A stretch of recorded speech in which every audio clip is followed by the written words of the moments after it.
Good morning, everyone. Happy Monday. Happy Cyber Monday, right? It is Cyber Monday. The day that you can spend everything that you've made all year long. And get a deal on it, right? Whatever it is that you buy. So happy December 2nd. We are officially in the last month of 2024, which is kind of crazy. When you think about it, it's also one of the times where we, in the name of doing good things for people, a lot of times we will make poor financial decisions. So our question of the day today is, I'm Zach, by the way, that's not a question. And this is Kimberly. She was gone last week and she left me all by myself. And this week she's back to keep me between the rails. So for sure.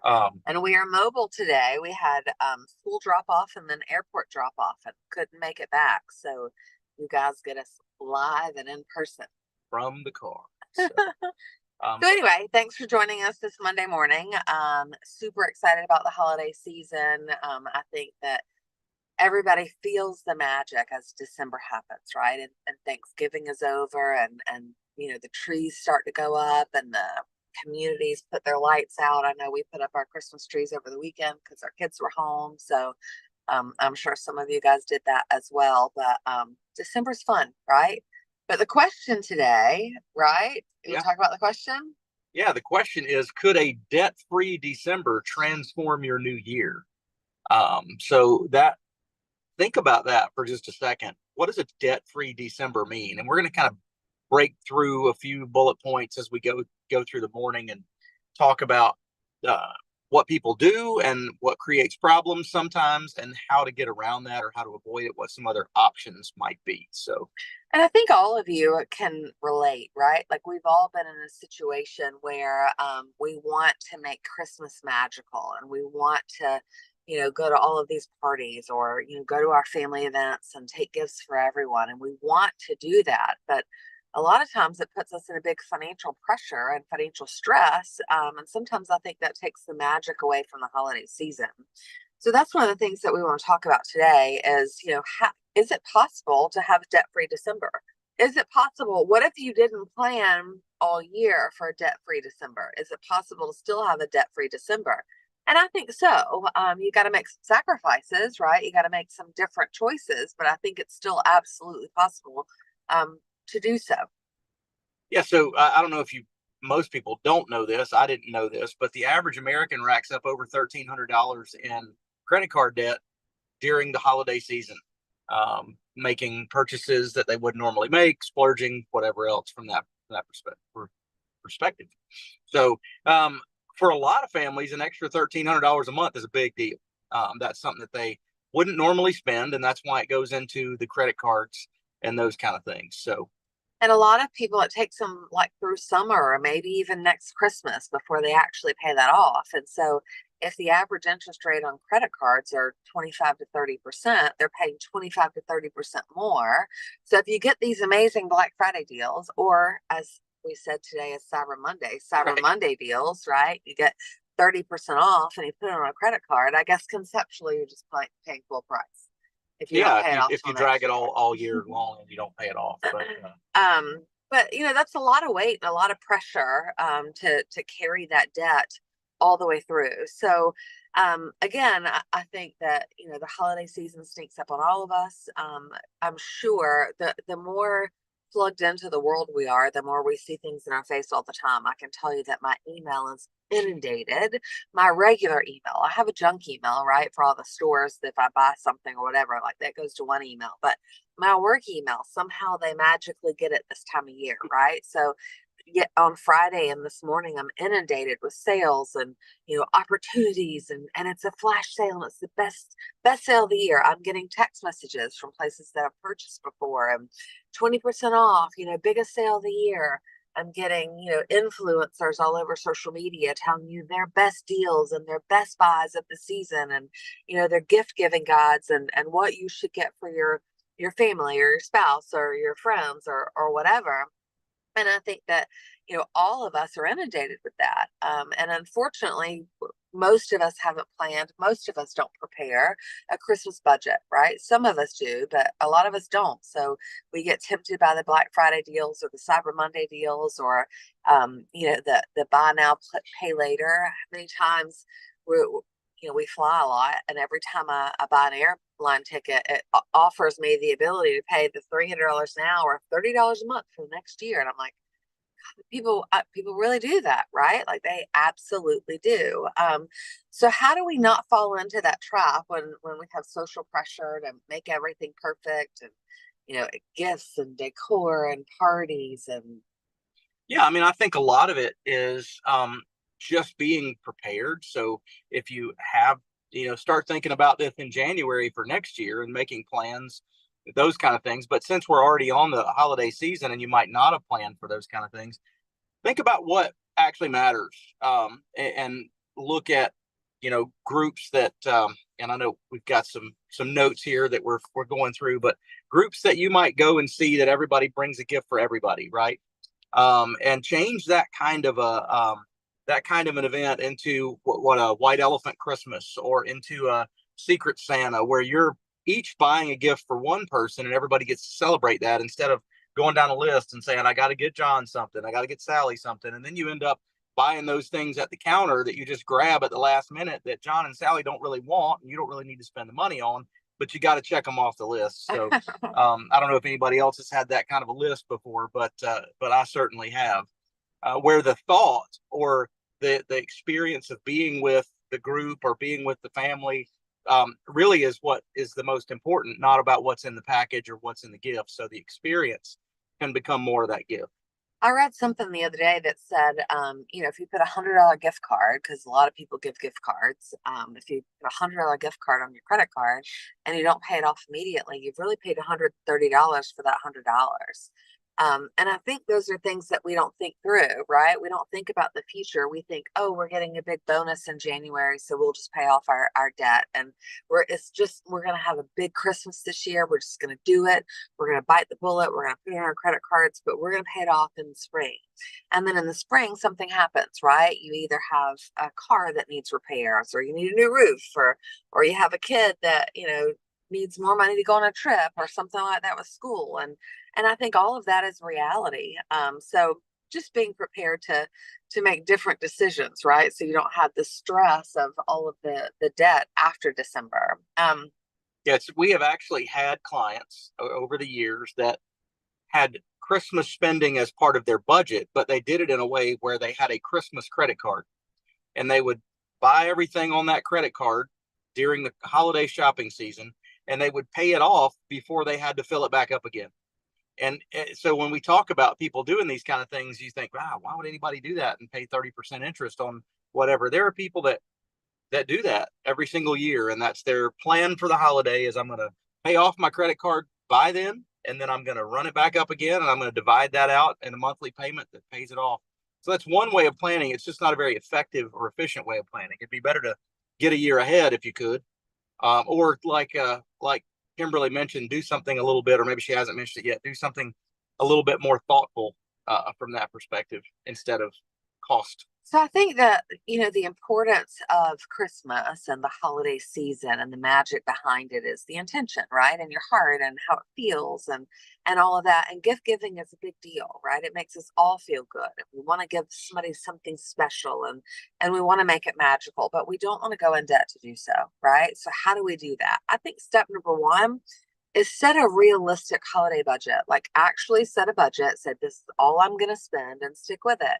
And on that budget, I mean, you can plan for meals, you like special meals out, right? You can plan for your holiday decorations. I will not tell you how much I paid for Christmas trees over the weekend, but I do not live in North Carolina. So Christmas trees in South Carolina are quite expensive. So set a budget of what you're willing to pay for that, or go to Facebook and buy a used, people sell them all the time for $60, right? Go buy a used fig tree. So you have one. I'm not buying a fig tree. But things like that. So set a budget that goes through all of those different categories: gifts, food, travel, entertainment, and stick to it. I know typically, when everybody comes back together, again, we're speaking from experience. Everyone was just home over the weekend, and we went to lunch yesterday, minus one kid, and it was really expensive. And it For was lunch. just lunch. But it becomes that way, right? So make sure that your money is going and your budget is going where you actually want it to go. So there are apps that you can use for that, like YNAB is one that I talk about a lot. It's called You Need a Budget, um, or Every Dollar, or just an old fashioned spreadsheet. Like, I know we have our monthly bills listed on spreadsheet. We don't go through and put everything that we spend on that spreadsheet, but we do have a bill list that I know it's coming due. So do that with your Christmas gifts, right? If you're spending $500 in this example, then budget that out and keep track of everything so you can keep yourself accountable. Yeah, one of the great tools people can use is either a prepaid debit card or your debit card for a checking account. You can even, I mean, checking accounts are free in most cases. So if you want to keep up, you can fund it throughout the year. And then there's a finite amount of cash in there and you're not going to pay any interest on it. So whether you use your traditional debit card or you use a separate debit card, some people from a security standpoint don't like using their debit card all over the place. I get that. I have friends in Secret Service that would tell you never to use your debit card. So get a separate account that only has the money in it that you want to use for that Christmas or for that holiday spending. And then, you'll have a live ledger. You can keep up with it on the app. You'll know exactly how much money you've got. You'll also know from that spreadsheet or from that budget how many people or how many events that you need to spend something on. I have a client that probably has 15 or 20 Capital One savings accounts. And when I first saw it, I was like, what is this? But it's tax savings and tires and, Christmas and birthdays and all of these different accounts because they're free to have, right? They have a meaning for her. And she knows that that's her budget for that event. And if she overspends it, then she's got to come from somewhere else. So it just helps her stay accountable.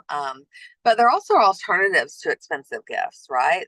There are a lot of different ways that we can give a gift without spending a lot of money.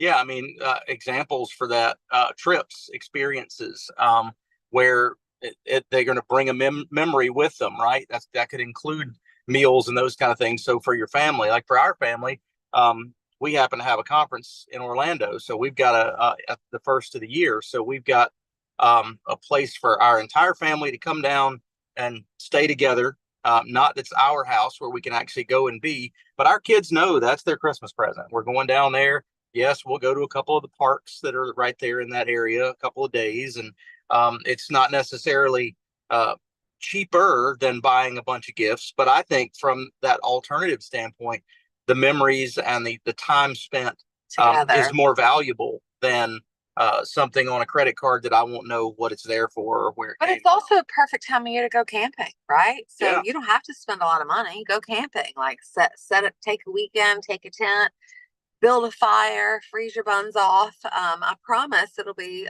a fun experience. It might be miserable, but later it's happy, right? Later you have these great memories and these great moments. But things like, like those experiences, whether it's camping or a hike or, just going and I don't know, having a wine night at home or just something like that. It doesn't have to be expensive, but you also have the ability, like we do a lot of, homemade gifts, right? So my kids, especially Harper, loves to bake. And this time of year is when everybody wants her to make her vanilla scones, right? It's what she's known for. So instead of buying all of the teachers, all of these presents or these 15, 20, $30 Starbucks gift cards and then a card to go along with the Starbucks gift cards. So you're spending $40 a teacher and they have seven of them. She bakes some scones, right? We go to the dollar store, we get those little tins, that they make. It's time to do that. And then, flour and sugar and water and vanilla is a lot cheaper than all of that. And it's more meaningful. It's from her heart. It's something she is doing. So think about things like that, right? Photo albums. I pulled one out yesterday because, again, I said we were decorating for Christmas, and Zach's mom made a photo album for us from 2000 and 2010 with all of our kids at that moment, right? And it ended with Harper. It ended with Harper because she was born in 2010, but she took it back, I guess, a couple of years ago, and she added to it, right? So she added the years that we were missing and just pulled some pictures in, and that's more special than anything she could have gotten me through the years. Like, I don't even remember some of the gifts that she's probably given me, but I do remember that because that's something that I cherish and that I see all the time. And it didn't cost her a lot of money, right? She printed some pictures at Walgreens and stuck them in a photo album. But that was super special. Can you think of any gifts that the kids have given you through the years that were special? Yeah, I mean anything and everything that's been made, right? So whether they did the handprint turkey and the plaster at school and painted it, it's that child's hand, right? It's whatever. So anything that's made and that's creative and thought out, that's from you to the person you're giving it to, not necessarily from you to the person you're giving it to via, you know, Amazon or Walmart or REI or you name the store. Something that's thought out and meaningful. Those all have meant more to me than just a new trinket or a new something to check somebody off of I a can tell list. you we have one kid left at home like all the time, right? Like one kid that's still at home. And if she made a coupon book that said that she would clean her room without me asking, all I had to do was give her that coupon, that would be the best gift she could ever give me. Yeah, As long as she gave me several coupons, right? and she's going to have to do it either way. So why not save that? But and our kids are funny. They have they their gift giving has been very intentional, and they've all throughout the years we have six in the family. So you can't as a 14-year-old that doesn't have a job go out and buy gifts for your other five family members. So you've got to be creative. You've got to be um, you know just thoughtful, and that's one of the things that's been exciting to see. And I think things like, and Zach mentioned it earlier, but like a family secret Santa, we get together with my parents every year. So there's six of us. Mhm. There's four within my sister's family. There's four in my brother's family. And then there are my parents. So how many is that? 6, 10, 16 people Mhm. that we're expected to buy thoughtful, meaningful, special things. And people keep having kids. I mean, People keep having that's kids, another gift but every it's year. expensive and it's stressful. Even if it weren't expensive, it's stressful to have to figure out the perfect thing for this one and then this one and then this one. And I think we're at that point where it's time to draw hats, right? Or draw a name out of the hat. We used to do that at my grandmother's growing up. But that's a great way to still have the feeling of Christmas and still buy somebody something special without having to buy for everyone. And then I think about thrifted presents or upcycled presents, right? Like that's a My big kids one. love thrift stores, and whether it be Goodwill or whether it be a local thrift store, they love thrifted clothing. They go in there and pick through the albums and things like that, and so anything like that that you can recycle or thrift, it's fantastic. And it's about the thought, not about the actual you know gift or the process of giving. It's about how much time did I think about this person, or were they just hear this? And then again, it's about saving and not buying and not overspending. I mean, there are a lot of things you could buy for people or for yourself. A lot of people shop for themselves over the Christmas holiday during this time too, looking at that Black Friday deal. So there are a lot of things that you can do that don't cost that kind of money and don't have to sit out there on a credit card. So I think I have a couple of thrifted stories that are my favorite. I remember one time, remember we have four girls, right? And they're like from I guess 10 years apart, 9.5, 10 years apart from oldest to youngest. And there was one Christmas where they all needed clothes. Like every single one of them needed clothing and they needed more than just one piece, right? And clothes are expensive, even little kids. So I went to the thrift store. I went to like Once Upon a Child and Goodwill and because they needed jeans. And I probably had 20 pair of jeans that we gave them for Christmas, not each, but maybe between the four of them. and it probably cost me less than what one pair would have cost me, but they loved them. They didn't know, and at that age, they outgrow them so quickly anyway, right? It was they were super excited and wore them proudly, and I think it just makes sense. And then a friend of ours, we always do Christmas Eve together with our family and her family. We don't really do this. We still do Christmas Eve together, but we don't really do gifts. But when they were younger, we wanted to, the kids wanted to give each other a gift. And so it was a thrift store gift. That was our conversation with each other was like, we're going to allow them to go to the thrift store, pick out something for each of the kids that means something to them that they want to give to them, but we don't have to go spend $50 a kid at Target or something, and they loved it. They Hmm. loved the experience of it. They loved going to the thrift store and kind of searching out for the perfect gift for this one and that one. And then they wrapped it themselves and you know made it special. So things like it can be fun. It doesn't have to be something that you're frustrated with or disappointed about not giving the best, because sometimes it's better. And I don't know if I'm the only person that's like this. I hope that I hope that I am the only person like this, because it's not a very good habit to get in. But this time of year, it's very easy for me to start a week and say, it's the holidays. I'll do that next Monday. I'll do that next week, or I'll get to that after the holiday, whatever. So don't get that attitude towards I'll deal with paying for things after the holiday. I'm going to be here in the moment now and swipe the credit card. Be intentional about that, because when it gets past the holidays and everything has to be dealt with, whether it be a task at work or whether it be something that you need to take care of for a client or whatever, or whether it be paying those bills. I know that there are a couple of the credit card companies out there now. I think Citi does this and maybe Chase too. But if you make a large purchase on your credit card, they're going to immediately send you some sort of a text or an email that says this one's eligible for pay over time.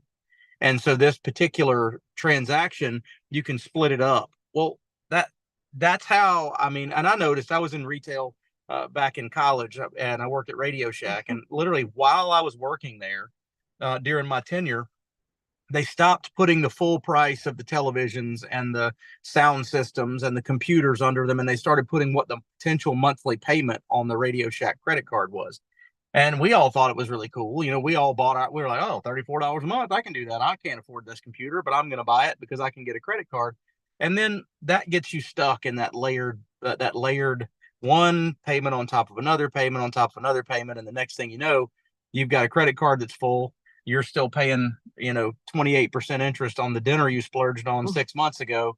And you just have no idea where the money was spent, or how to get out of that cycle, or how to get out of that. So And I think look at it's that so intentionally. easy. Yeah. I think it's so easy to do. Like I said, with all the things like in our face now. And the girls were at home last night. Now they're all back in their respective schools. But they were talking about what they wanted for Christmas, and this is on sale, and you should get it today, and blah blah blah blah blah. And I looked at Zach and I was like, tomorrow, like during the day when everybody's done and everybody's gone and the holiday is over, I was like, we really need to sit down and make a budget. We really need to talk about what are we going to spend? What are we willing to do?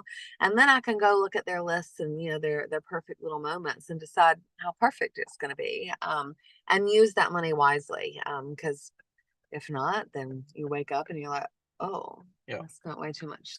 And Didn't I mean would to. challenge parents, grandparents, whoever that are buying for kids to not get stuck in the trap of toys and gadgets, and buy them something they need. Buy them something you're going to have to buy anyway, right? We used to use the time at Christmas to re-wardrobe, like Kimberly said, whether it was thrifted clothes, or I remember one year there was this crazy sale on these little Puma shoes that were on the website, and our kids all needed shoes. So miraculously, they all got these different color little shoes, and they wore those things. Well, they were hand-me-downs from one to the next for many, many years to come. So that's a good way to give a gift that you're going to have to buy anyway, that you're going to have to spend that money on anyway. So make sure that you can that you do things like that. So And you also have, especially when we're talking about kids, right? Our kids always had way too many toys, and people bought them more toys and more toys. And like you couldn't even walk in places because there was just junk everywhere. They had too much, right? So have them give up 5 things at Christmas, oh right? yeah. Like you go through and you give 5 special things away so that when they get more, it's not just adding to the pile of all the mess and everything to do. But ultimately, I think it's just important to remember what the season is about, right? And the time together and the fellowships and the friendships and the experiences and the magic. And I think those are the most important pieces that we all need to remember this time of year. It's not what you spend, and you don't have to go in debt. You can have a debt-free December. So January starts out and you're not behind another couple $1,000, in your goals and in your dreams, right? Yeah, and one of our 8 tenets is to give, and I think that it's a great time for people to take this opportunity and not necessarily just give to people that don't need it, but give back to people that might need it something differently. So you can go and serve, and get that same or even more of a feeling of giving when you give to people that would not otherwise have those gifts. Sponsor.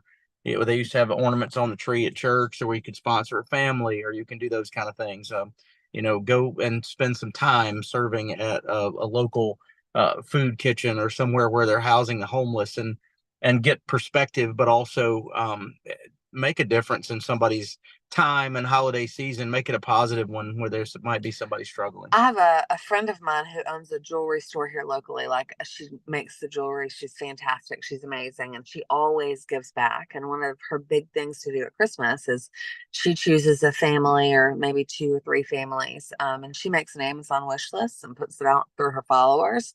And they all buy it and it all shows up. And so she's able to bless this family through everyone, like crowdsourcing. So if you have that kind of reach and if you have that kind of influence on social media, use it, because it's a perfect time of year that people do want to help and people do want to give. Do any of you guys, before we sign off for the day, do any of you guys have any favorite stories on how to have a debt-free December, or any favorite DIY gifts that you've ever received, or any ideas or thoughts that you want to share with us today? Can't see them. Hey, Good Hey. morning. good morning, Zach and Kimberly. You always challenge us like crazy. Yeah, I have an idea that I think I'll implement next year based on this. Given the spirit of the season and the joy that I experienced over time when we did secret Santas, even if it was a silly gift, Yeah. but the time that my sons would take, or my wife or cousin would take to create something. So the thought that came to mind is that, God, man, why do I have to wait till Christmas to do that? Very true. Yeah. And so I'm thinking about designating Christmas weekends throughout the year next year. And even if it's just one person, we just keep doing that. And then by the time Christmas comes, there is no pent up desire to give or pent up need to receive. It's Right. all satisfied. And And you've then got that it would magic be the spread all perfect throughout the Christmas year. where we did nothing. Yeah. I mean, it's great. We should always be thinking about how we can give, not necessarily monetarily or even gifts, but that'd be a great way, Sorrel, to do that, where you're intentional about paying attention to other people's needs throughout the year. We have a tendency Mm-hmm. to stay focused on our needs, and if you're literally giving a moment daily or weekly or monthly to literally look around and see, you talk about secret Santas, and it makes me laugh because one of the best things about the secret Santas that our kids have done is it's usually a teammate for their team or whatever, but they have to be stealthy about figuring out what that person likes and what that person would want, so that the gift is intentional and it is specific to that person. At the same time, trying to hide who gave it to them, right? I was in a service organization in college that one of our big things was we're going to do service projects, but we're going to do them after hours and on the weekends. And it's not about us. It's about getting the service done. So we wouldn't want the recognition. I think that's half of the fun is, seeing the face or seeing the gift and not asking for anything in return. So, but Yeah. that's So, great, great stuff. So I love this time of year. yeah. Um, I know Discovering Christmas as a year-long practice. Why not? that's it. I love it. Yeah. That's our call to action today. Thank you, Sorrel. So Be intentional about watching your pocket as you go through the season, not to spend too much, but also be intentional moving into the next year about, just where can you give? And it doesn't have to cost a lot. And it means a lot no matter what. So, well, guys, as we wrap up today, and as we do every day, I want to remind you of our 8 tenets at the Daily Huddle. Love. It's the time of year to do that, right? Laugh out loud. Have a good time. Make sure that you're looking at the silver lining, not necessarily what problems you might have in front of you. In the name of that, also stress less. Understand the things you can control and the things that you can't. And if you can't control it, don't stress out about it. Eat mostly plant-based. Take care of your body. You're going to get out of your body what you put into it. That's for sure. Give. We've covered that one. Get some sleep. We stayed up too late last night. We got into a new TV show and just went too long, and this morning was difficult. So get some sleep. Get your exercise. Move. Don't give up. It's just past Thanksgiving. You got to work it all off now. And then finally, as with family gatherings, sometimes you got to take a pause when you want to say something and you might not should say it right then. So check yourself before you wreck yourself, guys. It's good to be here with you again, and we will see you same time, same place tomorrow morning on the Daily Huddle. Bye, guys.